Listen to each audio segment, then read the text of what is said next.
Everyone to the study session today. It's May 18th, 2022.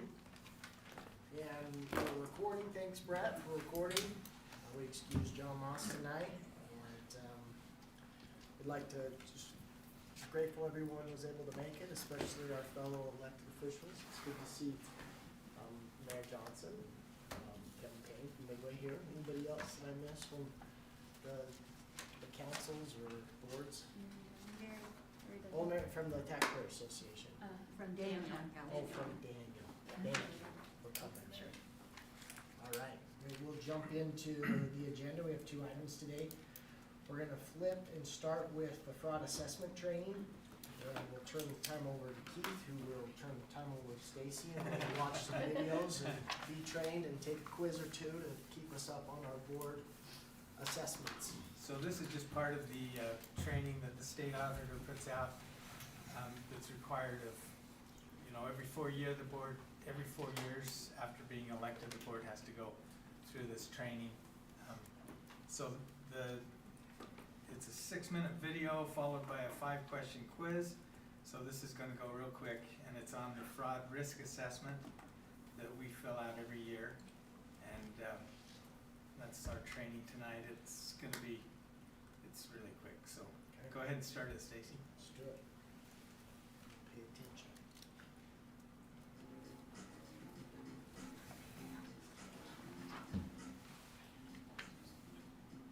So live risk assessment. In 2016, the Office of the State Auditor received over 20 formal complaints of local government fraud or abuse. Since then, the time our office devotes to investigating and training on fraud has only increased. Even though no government is immune to fraud, no matter its size or complexity, our experience informs us that many abuses could have been easily prevented. In response, we've determined to more proactively address this issue. Based on literature review and our own experience, we've established best practices which can be implemented by all governments, from the smallest, consisting of volunteers, to the largest, which may have professional staff. These practices are found in our 1-page fraud risk assessment questionnaire at the end of our fraud risk assessment implementation guide.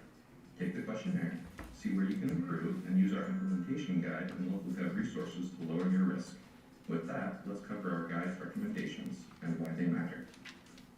First up, a commitment to ethical behavior. You need a policy that defines inappropriate behavior with an annual written commitment to that policy. This reminds officials and employees that they are responsible for the public good and not their own personal interest. It also establishes a tone at the top to help all understand that no one is above following the policy. Second, written policies and procedures. Actions need to be predictable and controlled to improve efficiency, but also to ensure assets, especially cash, are protected. We've identified policies every entity should adopt and have provided templates for you to use as a starting point. These policies are conflict of interest, ethical behavior, travel, credit or purchasing cards, cash receiving and deposits, procurement, personal use of entity assets, and IT and computer security. Third, hiring and training qualified staff. Every technical field has a credential or certification associated with it. When it comes to operating a government, depending on the services provided, every entity should identify what skills, knowledge, and experience are needed to effectively provide each service. If it's a health department, you need people who understand healthcare, both medical professionals and healthcare administrators. Within finance, you need someone who understands finance, who has both the appropriate background and education. A qualified financial professional is a CPA, for example, but there are other certifications that would indicate a level of financial proficiency. We recommend every entity have a CPA or similarly certified person on their staff. And when we say staff, that doesn't necessarily denote full-time staff, but can mean a contractor who comes in a few hours per month, quarter, or year, depending on entity need. At a minimum, every government should have access, either full or part-time, to someone with a bachelor's degree in accounting. Those with financial responsibility should receive a minimum of 40 hours of finance-focused training per year. And this doesn't include rafting or four-wheeling trips at fancy conferences. Fourth, a hotline. This is where people within and outside the government report improper behavior. It doesn't need to cost a cent and can merely be an email address or voicemail. The key is the entity adopts a policy that specifies the process these complaints go through, who it goes to, and alternatives to ensure individuals aren't viewing tips on themselves. an objective evaluation and accountability for action on each complaint, and a report back to the Audit Committee or governing body on how each tip was resolved. Fifth, the internal audit function. Internal audit verifies if the government is complying with outside and inside requirements. An example of an outside requirement may be that a federal grant may be expended only for a specific purpose. Internal audit would verify the grant requirements are met, so the entity doesn't risk forfeiting the funds. It can also measure the entity's internal requirements set by the governing body, like the policies we've discussed. The internal audit function doesn't need to be a full-time employee, but it does need to be someone who objectively and independently evaluates those processes. It can be someone within the entity, as long as they're not auditing their own work, or someone outside, like an auditing professional, from a CPA firm or forensic auditing firm, for example. Or it could simply be someone in a similar position to the area being audited, from a peer organization. How could that work?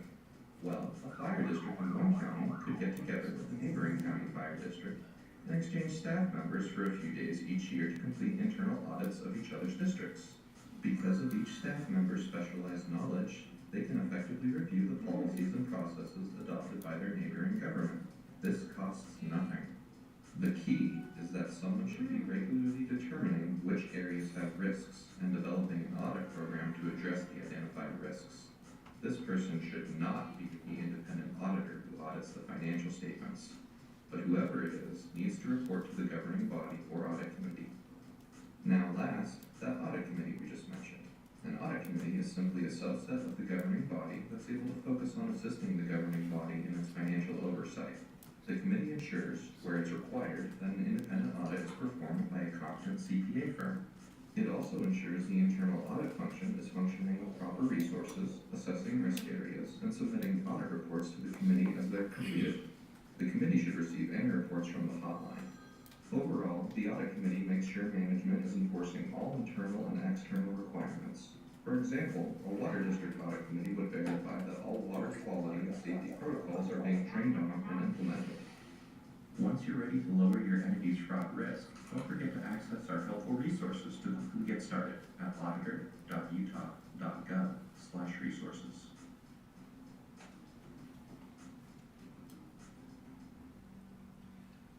Okay, now there's 5 questions. We'll take it together, so there's no pressure. So which of the following are components of a commitment to ethical behavior? A policy that defines inappropriate behavior, a reminder to officials and employees that they are responsible for the public good, a tone at the top established, where all understand no one is above the following policy, or all of the above. All right. Which, yeah, you did well, thanks. Before hiring and training qualified staff, which 3 components should an entity identify that are needed to effectively provide its service? This was a real quick little mention, so. A, skills, knowledge, and experience. B, general plan, capital facilities plan, and capital assets replacement plan. C, accounting, operations, and management. D, general obligation bonds, revenue bonds, and tax increment financing. Yeah, luckily the other 3 didn't make sense, so we'll go with A. At a minimum, every government should have access either full or part-time to someone with a bachelor's degree in accounting.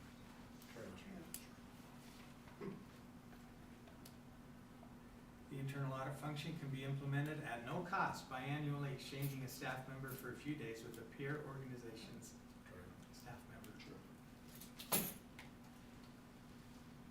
4 for 4. The audit committee, A, ensures an independent audit is performed. B, ensures the internal audit function is functioning with proper resources. C, should receive all reports from the hotline, or D, all of the above. D. Did you say D? D. Go with D. Go D.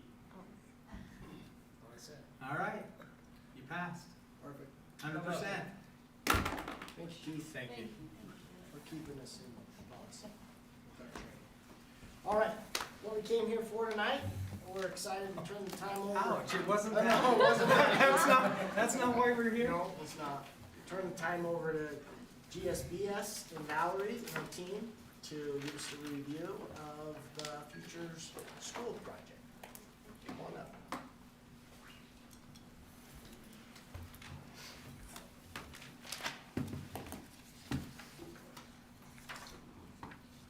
All right, well, thank you, it's nice to be here.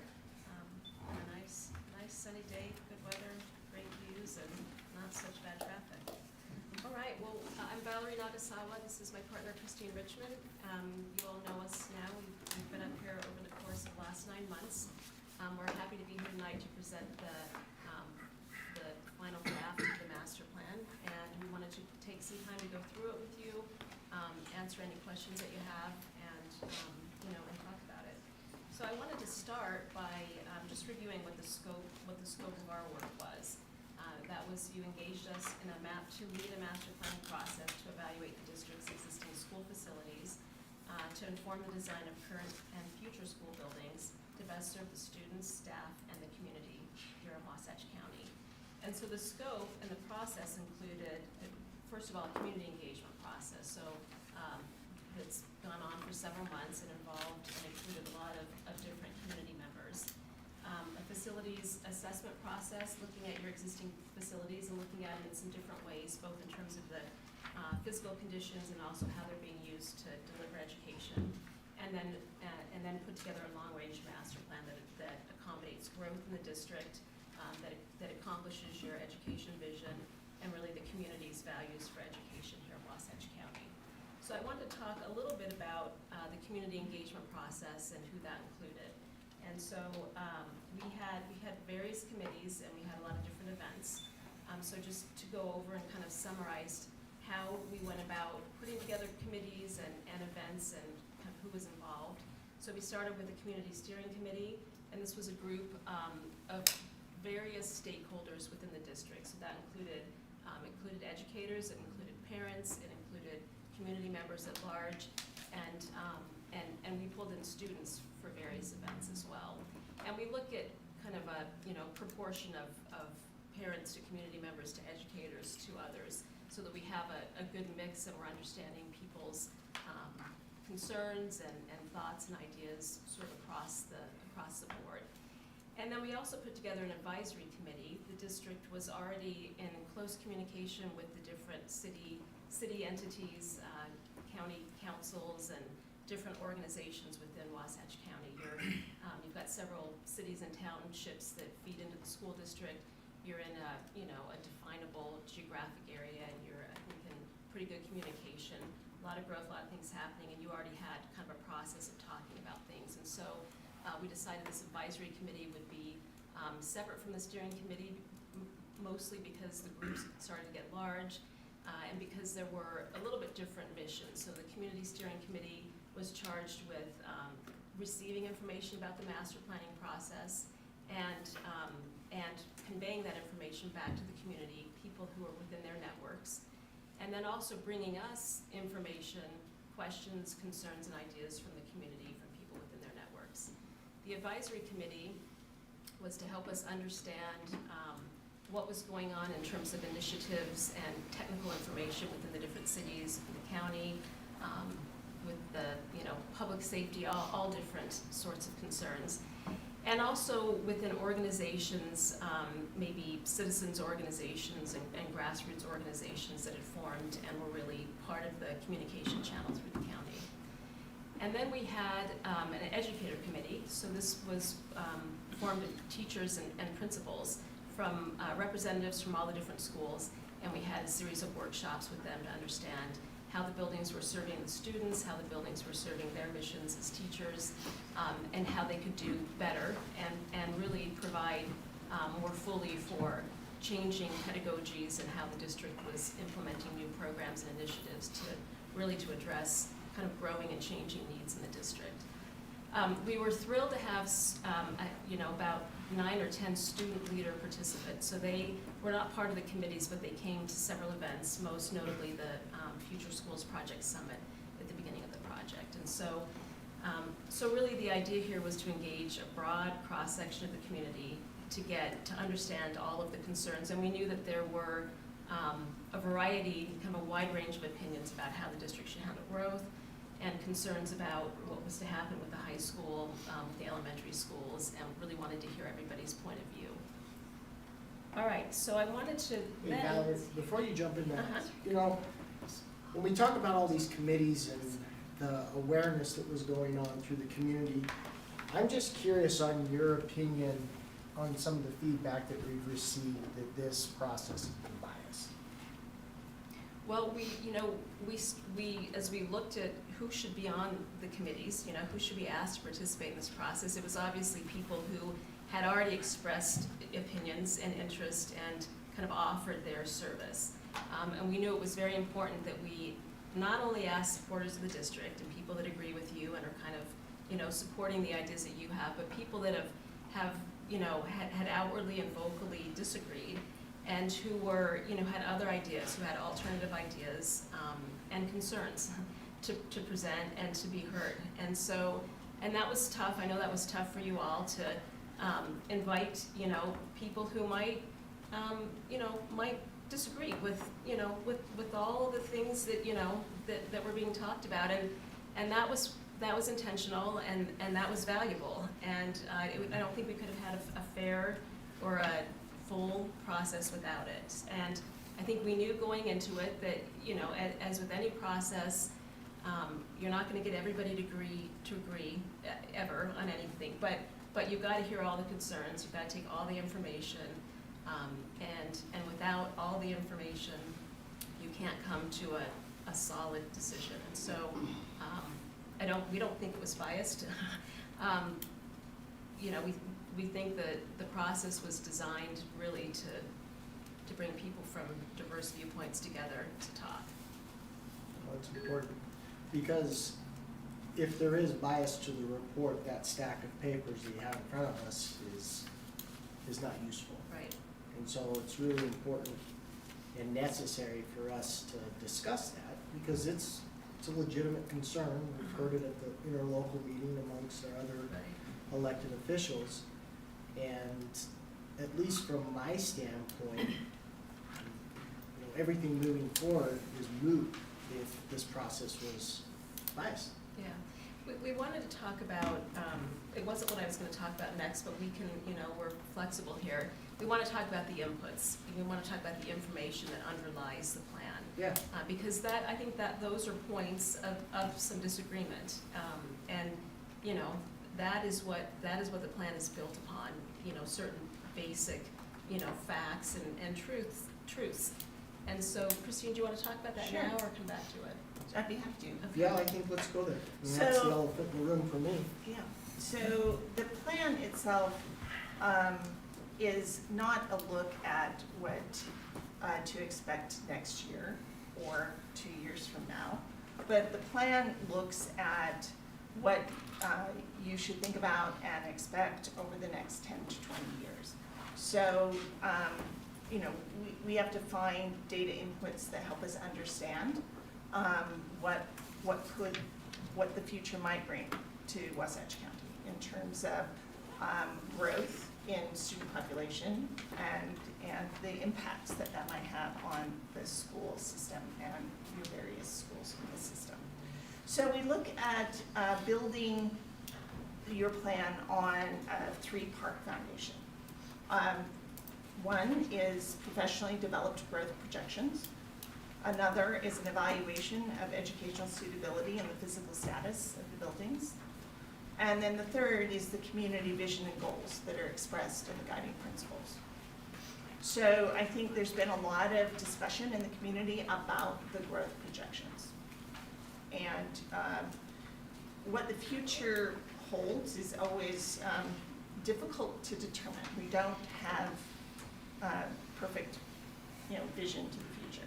What we do have is access to professionally developed demographics and growth projections from two different groups. One is Davis Demographics, which is hired by the school district to look at student enrollment projections for the 5 to 10 year time frame.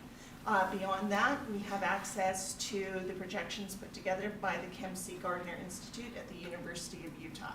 They are the official population projections group for the state of Utah. So for all plans in the state of Utah, whether they're transportation plans or a general plan that I'm doing for Saratoga Springs or the Wasatch County School District Facilities Master Plan, that's the recognized source in the state of Utah for demographic and the population projections. They have a methodology. They use best practices in terms of developing their growth projections, and so I rely on them to help inform your plan. But because no one has a crystal ball, and you know, what we're talking about is, you know, 20 years from now, what the population might be in Wasatch County. The master plan is put together in a way that will allow you to adjust if growth projections are coming in higher or lower than what the projections are, than what the plan is built on. So we assume and make a recommendation in the plan that the district updates those population projections based on what Davis Demographics develops and what the Kempsey Gardner Institute develops on a biannual basis, so that you can feed those new and revised numbers into the spreadsheet that I'm going to give you, and your staff will be able to compare what's actually happening against what the plan projected would happen. One of the things that I've heard in conversations with members of the community is that the current housing market and current interest rates will have a dampening effect on the growth occurring in Wasatch County. That may be. I don't know. What I do know is that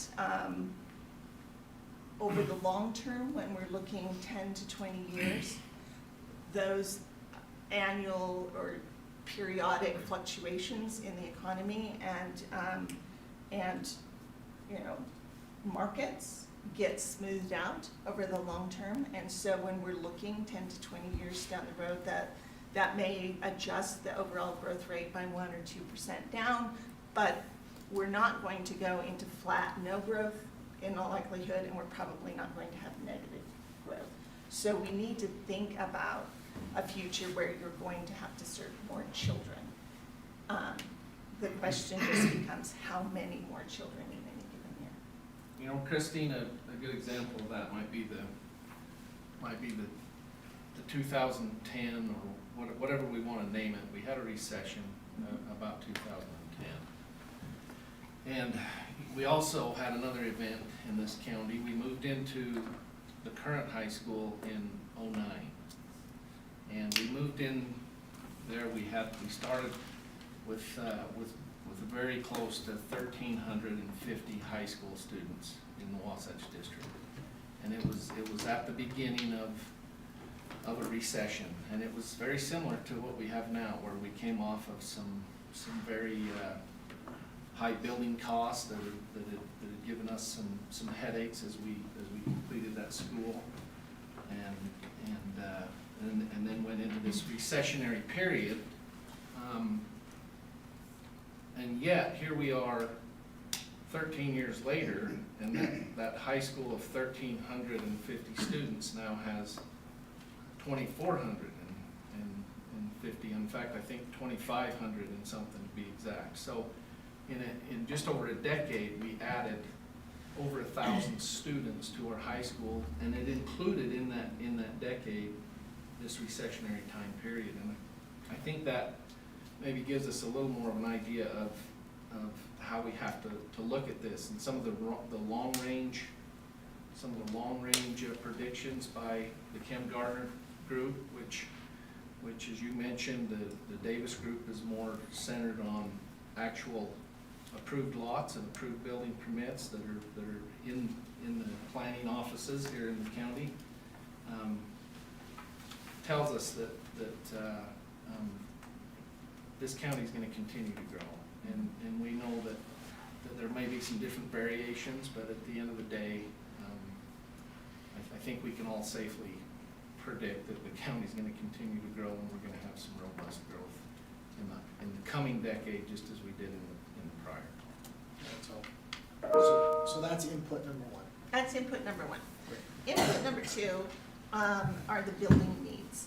And Valerie and her team and the group of educators from the district went through a comprehensive process to create a tool to evaluate each of the buildings for educational suitability and the needs that are identified in the master plan are a result of that evaluation. And so for each school, there's a list of considerations for future projects in order to meet educational suitability goals. Most of that, I think, is driven by the way the district likes to deliver education right now, particularly through your professional learning communities. And so that comes into play in terms of how we evaluated your physical facilities as their suitability to deliver the education in the way the district successfully does now. Yeah, and the guiding principles that were developed by the community. So that's my next thing, community vision and goals. That last one, are you referring to like all those schedules you put out for like different options to remodel or rebuild?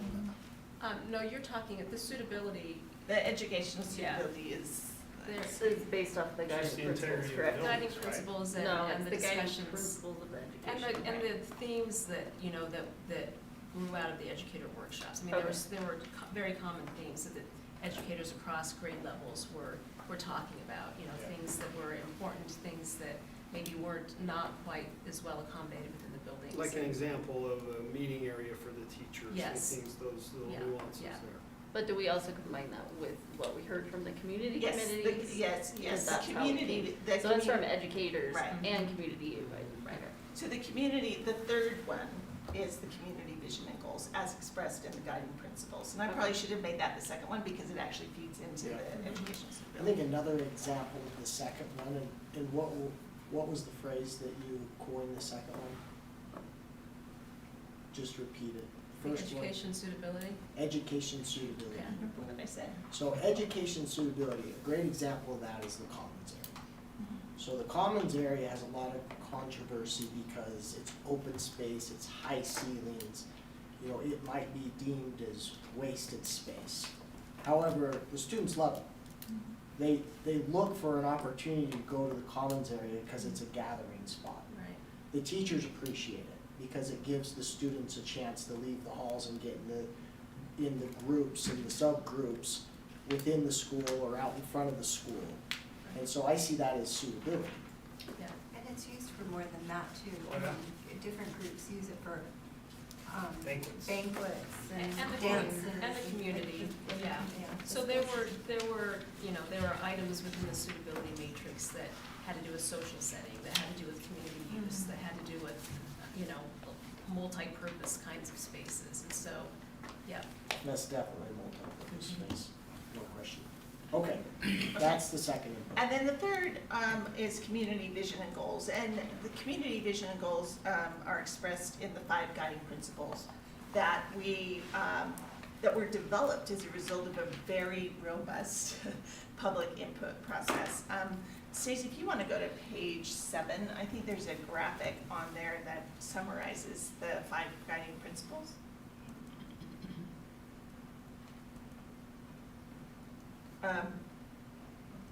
So the guiding principles were identified through a process that included online input, input at 5 in-person school-based meetings hosted by you, the board members, a Zoom-based community meeting that was very well attended as well. And we also spent a lot of time at both the steering and advisory committee meetings to develop these guiding principles.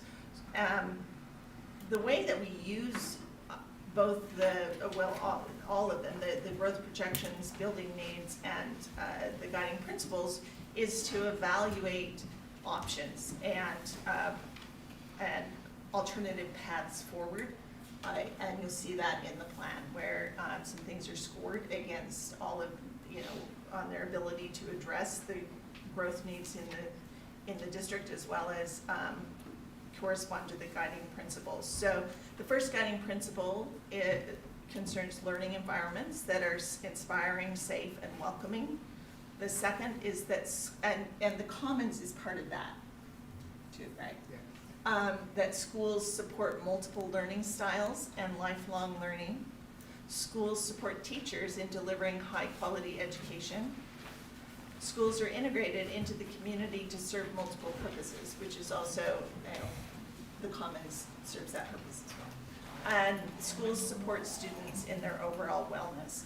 And within each of those guiding principles, there are some additional considerations that help guide our scoring of options as we look at how different alternatives for moving forward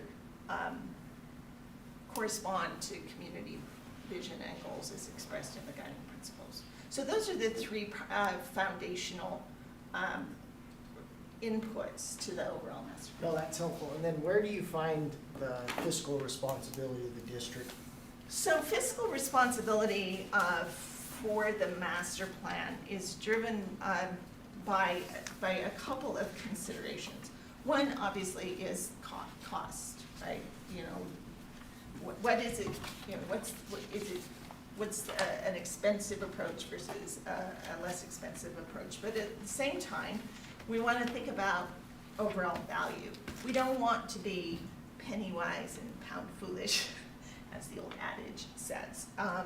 So that we want to put together a master plan that identifies long-term needs so that we don't spend money on to address an immediate problem that we're going to have to undo, or that blocks us in terms of being able to address future needs as they arise down the road. Thank you. I was going to mix my metaphors and got stuck. So we have to balance those two things. We don't want to tie up your resources for too long, but on the other hand, we don't want you to have to be, visiting the issue of building a high school every 5 years either, because that's not, that will exhaust your community as well. So I just as an aside, as we're thinking about this, we're talking about that particular consideration. I don't know how many of you were in the steering committee meeting when Alice Hicken told the story about the decision-making process when the high school was built, not the current high school, but the one. The one on 6th. Right. What we call it.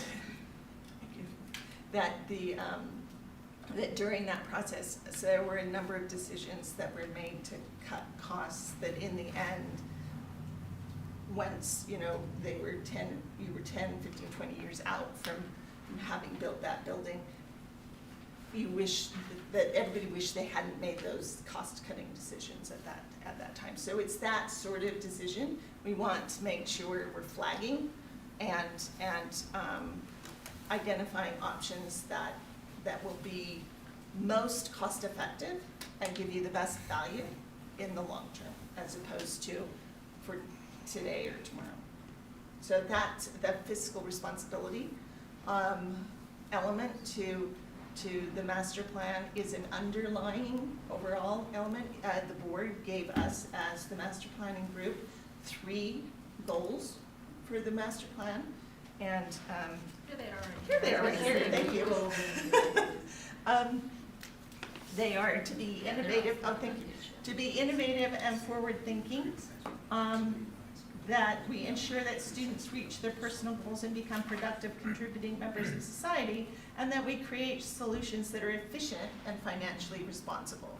So although financial responsibility or fiscal responsibility isn't one of the 5 guiding principles that speak to community vision, it is an underlying consideration for the entire master planning process. And so those 3 primary goals for the process, we also scored options against those 3 underlying goals as well. So I think does anyone else have questions related to this part of the discussion? So- That's helpful, thank you. Stacy, let's go back to the table of contents, and I just want to just briefly go over how the plan is organized. So organized into 7 tabs, then we've got an appendix that's, more pages than the plan, I think. Turn it into a 400 and something page document, but. 411, yeah. Yeah, sometimes we make them 2 documents, but I like having it all together as one. You don't have to go looking for 2 different PDFs. So tab 1 is introduction and background, so that talks about the purpose of the project and the background of the district, kind of your history and what led you to this point in time. Tab 2 is district demographics, so that goes over the numbers that Christine was talking about from the professional demographers. Tab 3 is the planning process, so this describes kind of the idea for the process, the steps in the process, the different components, and how people were engaged in the process. And that is, I think tab 3 is where you find more about the guiding principles with all the detail indicators. And then tab 4 is district-wide considerations, so this talks about the district as a whole and thinking about the schools, as a whole, how they're connected and feed together, and part of the wider, broader county. District 5 is district-wide recommendations, so these are recommendations that, across the district. And then tab 6 is property-specific recommendations. So each of the schools has what we call a school spread. It's, maybe 2 or 3 or 4 pages. And we talk about the conditions in the school right now, the enrollment in the school right now, grades served. And we go into, we've got floor plans that identify the space uses that you've got in the schools right now. And we talk about we've got the matrix for educational suitability, so you can see how that school was scored against that matrix. And then we've also listed the recommendations, considerations that come out of that suitability assessment, things to think about down the road. As you're planning remodels to the buildings, think about these things and think about incorporating these things. And then also the facility conditions assessment. So recommendations, we did detailed assessments on the older buildings in the district, and those recommendations are outlined, summarized in these school spreads. And then you'll also find, so we've had cost estimates done here over the last month, and there are cost estimates within tab 6 for the facility condition assessment recommendations, and that was something that you've been asking for. Those are things that just need to be fixed, and that probably are going to be your priority as you allocate funds. And so then tab 7 are the conclusions and the summary of recommendations that we're going to go over tonight, and then tables and things to help you locate what's where in the document. And then the appendix has 4 different parts, so the facility conditions assessments are included in full. I think that's what drives some of the page count. And then we've got information from the educator workshop, so you can see what was discussed, who participated, and how those were organized. We've got a section on community engagement that goes, includes meeting minutes, meeting notes, and participant lists, and some of the outcome of that. And then at the end are the full construction cost estimates. Those are done on a planning level. They are actually project cost estimates, so you'll see they include construction costs, and then they add the soft costs that the district, has on top of that for, fees and design fees and testing fees and all that kind of all those fees. And then what isn't included in those costs are any land costs. So we didn't, looking at specific school sites, evaluating costs of land was not part of the master plan scope that we accomplished, and so those aren't included. And also not included would be maintenance costs, so ongoing maintenance costs or ongoing operations costs. And those are some questions brought up by community members and committee members, in addition to thinking about what new facilities or remodeled facilities cost. You of course have to think about the cost to staff and administer new buildings also, and that's got to be something that that you plan for. So I think with that, we'll go over the recommendations. All right, so before we do that in detail, there's just a couple of other things I wanted to talk about that we went through. One is that, one of the messages we heard from the community early in the process was the importance of identifying and evaluating options for addressing growth. The options were identified and evaluated on a couple of levels. The first set of options were district-wide strategies to address growth. The options included online learning, extended day, year-round schools. I think the list is on pages 33 through 35 in your plan, if you're following along at home, where they were included in the survey that was done early on in the process in October, so we could gauge community interest in those options. And then we ran a March meeting with the combined committees where we brought in experts who had implemented those strategies at school districts around the state, and then had a discussion with the committee members that resulted in some of the options. The committee members felt that some of the options didn't really meet the overall needs of Wasatch County School District, although some are retained as strategies that you may want to consider when as an individual school starts to reach capacity as you're going through the process of identifying a location and putting together funding and planning for a new school. So some of those options were retained as interim measures to address growth as you implement permanent long-term measures in the form of construction. So you felt like anybody that had their voice throughout the process was heard and it's included in this plan? Yes. For us to go back and refer to? Yes, we've summarized, so when Valerie mentioned that the appendix has more pages than the plan itself. That's not unusual. In the plan, we summarize and give the results of what the work the really in the trenches kind of work we did with the committees and with the community. But in the appendix, you can see the presentations that we put together, the feedback that we got. We have pictures of the community meetings, things that we heard from people. All of that is in the appendix, so you can turn to that. Great. Can I back up just for a Sure. second? So you were saying, because we're talking about these options, we had a survey in October, and these options that we presented to the committee were based off of responses from this community survey. We had put some options for addressing growth in the community survey, Okay. and got the community's interest in those. But we put all of the options, whether the community indicated a high level of interest or a low level of interest, we put those all in front of the committees because we wanted to make part of a master planning process is to what I do as a master planner is I talk to stakeholders, the community, I listen, I reflect it back to make sure I heard it correctly. I listen, I process it, I reflect it back. Yeah. So doing that sort of work in terms of the survey and then with the committee and then that's all part of You that feel process. that's how I feel like we went through that listening and reflecting process. Christine, do you feel like, aside from the organized meetings that we had, did committee members, did they have access to GSBS and, having questions answered, emails, phone calls?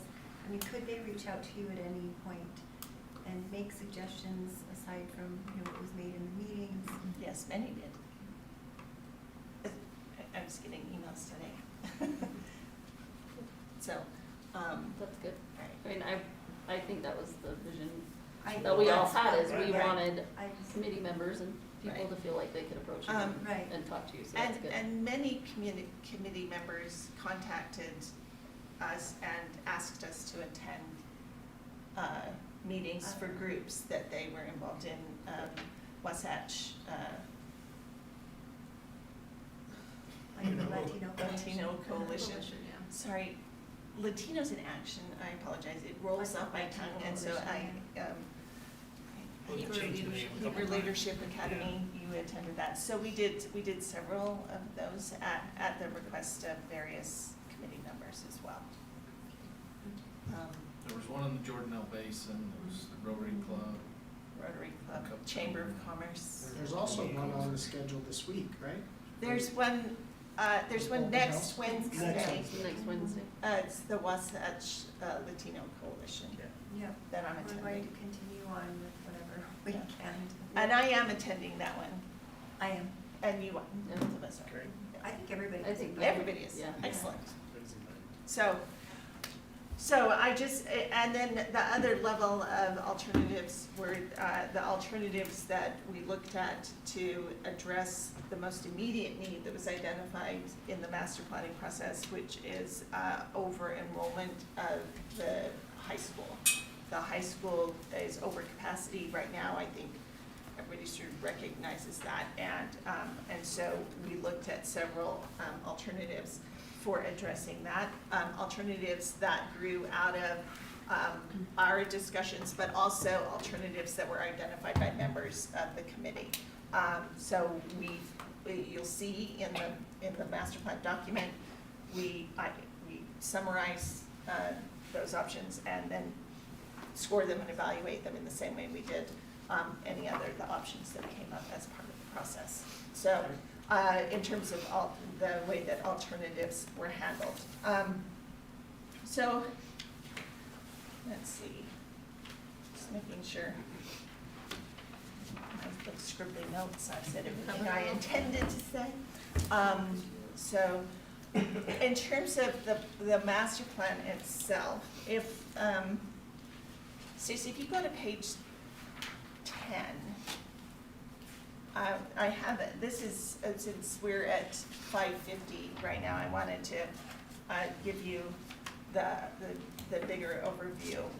This is the summary of the implementation steps that also sort of summarizes what those recommendations are. It's, I think should be right there, all right.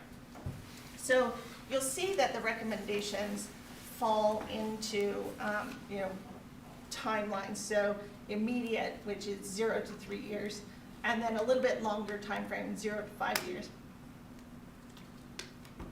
5 to 10 years, 10 to 20, and then 20 plus years.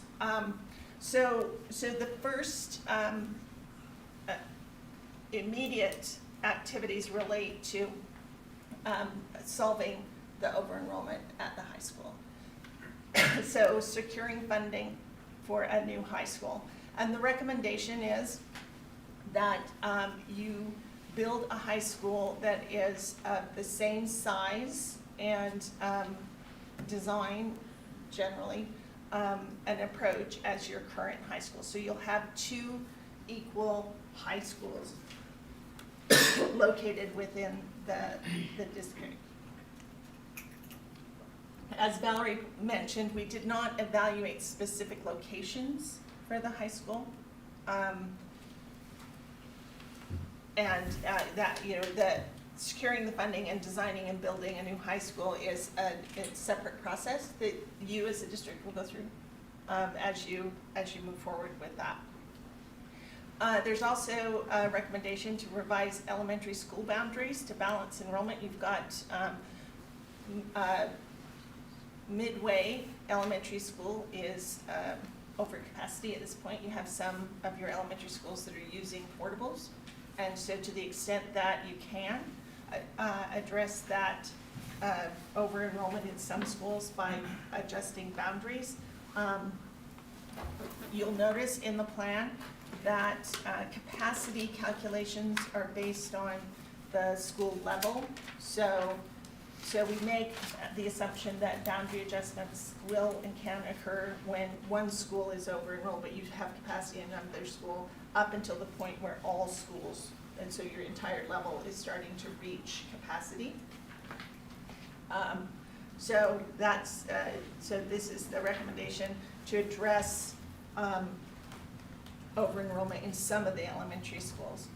And then design and build a new high school, and then complete an evaluation of the cost effectiveness of remodel versus replacement of Midway Elementary School. I think in an earlier briefing, Valerie talked about what they found with the structural and architectural evaluations found at Midway. Yeah, and at Midway, it was mostly functional things, you know, it's the oldest elementary school in the district, and it's sound, you know, it's sound building, but it's just not got, you know, it's not got all the components at the right sizes, and 7, I think, portables, just too many kids out in portables, too small, like the kitchen, office, not at the front of the school, you know, to kind of follow your security protocol, and so, anyway, several things to look at there. And then, as in the 0 to 5, you'll see update the enrollment projections. We're recommending, I think you do those every 2 years, continue that. But when you're doing that, update the spreadsheet so that you can see how this plan, how it shakes out in terms of this plan. Include identified educational suitability and facility needs on district capital improvements programs. So for each of the schools, as Valerie mentioned, there are some considerations for, you know, updates, and for the schools that the facilities that were evaluated structurally, and there are some recommendations there that should be incorporated into your overall capital facilities planning process.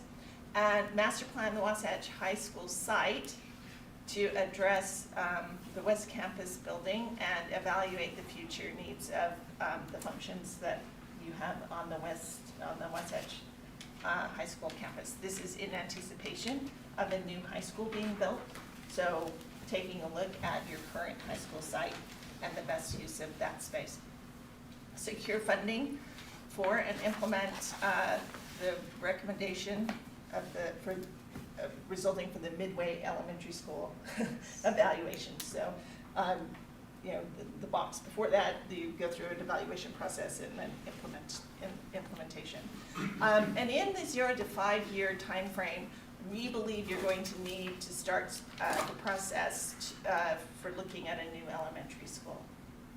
This is where an update in 2 years of the enrollment projections and the demographics may shift that a little bit, but based on the numbers we're seeing right now, you may need to start that process in the 0 to 5 year time frame so that you can have a new elementary school ready in about 7 years. Okay.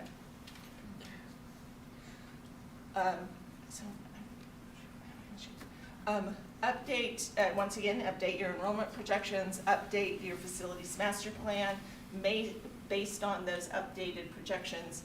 And then this is where begin the design and construction process for a new elementary school, and then implement, you know, whatever adjustments, changes were identified in the Wasatch High School master plan.